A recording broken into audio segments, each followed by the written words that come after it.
Chairman, I want to thank you, Mr. Chairman, for holding this hearing. The three witnesses we have before this committee today collectively pose, I believe, the single greatest threat to free speech in America and the greatest threat we have to free and fair elections.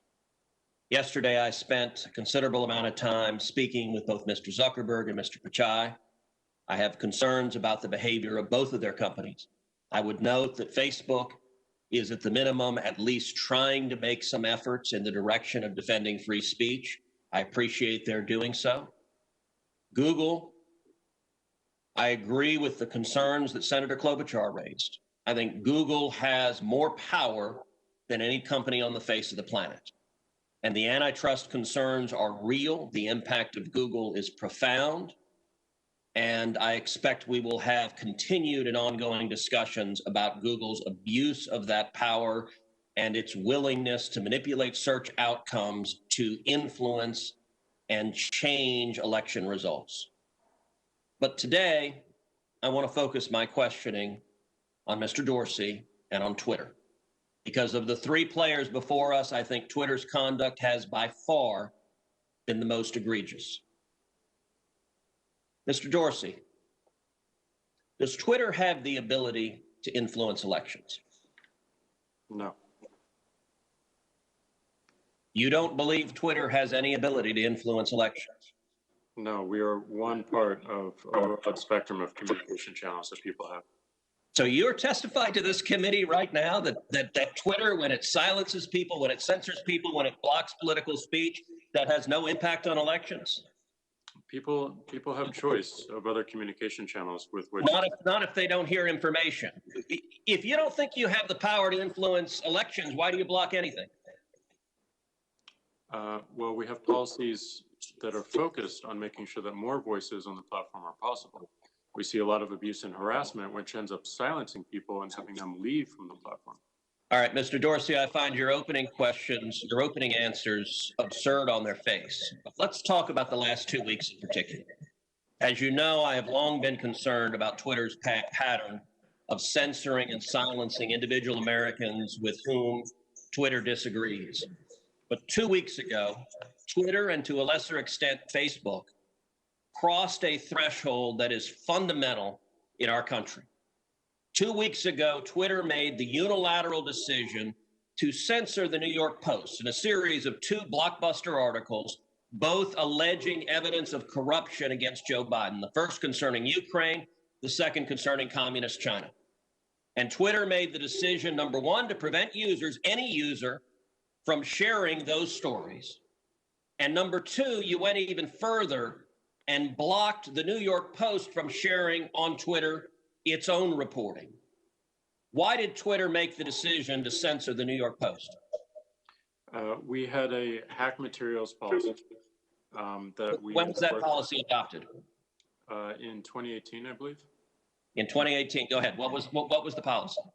So the policy is around limiting the spread of materials that are hacked. We didn't want Twitter to be a distributor for hack materials. We found that the New York Post, because it showed the direct materials, screenshots of the direct materials, and it was unclear how those were attained, that it fell under this policy.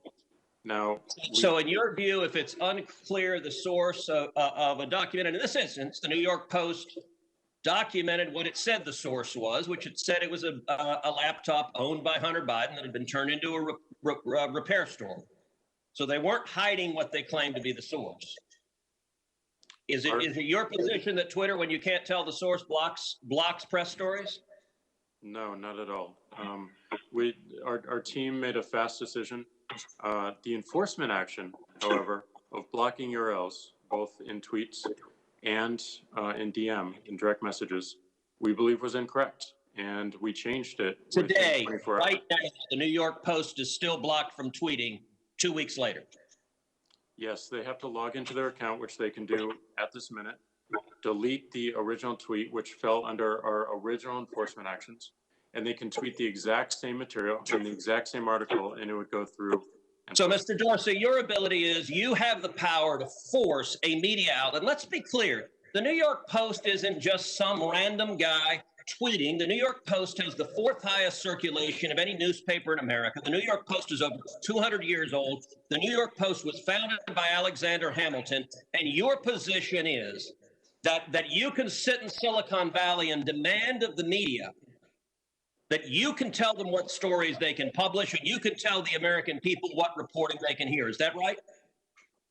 No, this was a, you know, every person, every account, every organization that signs up to Twitter agrees to a terms of service. Terms of service is so public. Media outlets must genuflect and obey your dictates if they wish to be able to communicate with readers. Is that right? No, not at all. We recognized an error in this policy, and specifically the enforcement. You're still blocking their posts. You're still blocking their posts. Right now, today, you're blocking their posts. We're not blocking the post. Anyone can tweet. Can the New York Post post on their Twitter account? If they go into their account. No is your answer to that. No, unless they genuflect and agree with your dictates. Let me ask you something. You claimed it was because of a hacked materials policy. I find that facially highly dubious and clearly employed in a deeply partial way.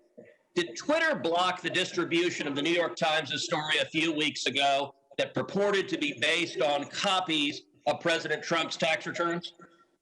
We didn't find that a violation of our terms of service and this policy in particular, because it was reporting about the material. It wasn't distributing the material. Okay, well, that's actually not true. They posted what they purported to be original source materials, and federal law, federal statute makes it a crime, a federal felony, to distribute someone's tax returns against their knowledge. So that material was based on something that was distributed in violation of federal law, and yet Twitter gleefully allowed people to circulate that. But when the article was critical of Joe Biden, Twitter engaged in rampant censorship and silencing. And again, we recognized errors in that policy. We changed it within 24 hours. This is. But you're still blocking the New York Post. You haven't changed it. We have changed it. They can log into their account, delete the original tweet. That was you forced a Politico reporter to take down his post about the New York Post as well. Is that correct? Within that 24-hour period, yes. But we, you know, as the policy has changed, anyone can tweet. So Twitter takes the view you can censor the New York Post, you can censor Politico, presumably you can censor the New York Times or any other media outlet. Mr. Dorsey, who the hell elected you and put you in charge of what the media are allowed to report and what the American people are allowed to hear? And why do you persist in behaving as a Democratic super PAC, silencing views to the contrary of your political beliefs? Let's give Mr. Dorsey a few seconds to answer that, and then we'll have to conclude this segment. Well, we're not doing that, and this is why I opened this hearing with calls for more transparency. We realize we need to earn trust more. We realize that more accountability is needed to show our intentions and to show the outcomes. Thank you, Senator. So I hear the concerns and acknowledge them, but we want to fix it with more transparency. Thank you, Senator Cruz. The ranking member has deferred now to Senator